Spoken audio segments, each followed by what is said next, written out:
Today's verdict changes the landscape of police accountability. That's the topic of this week's commentary by Eyewitness News political analyst and Gambit columnist Clancy.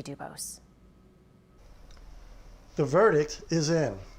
Jurors in Minneapolis, where bystanders recorded George Floyd's horrific death on cell phones, convicted Officer Derek Chauvin of murder after seeing that cell phone footage and hearing Floyd plead for his life. The words, "I can't breathe," will forever be seared onto our consciousness. It wouldn't have happened without social media. That brought George Floyd's death into our living rooms and into the courtroom. The question now is, will it make a difference in policing? Will interactions between cops and Black Americans change?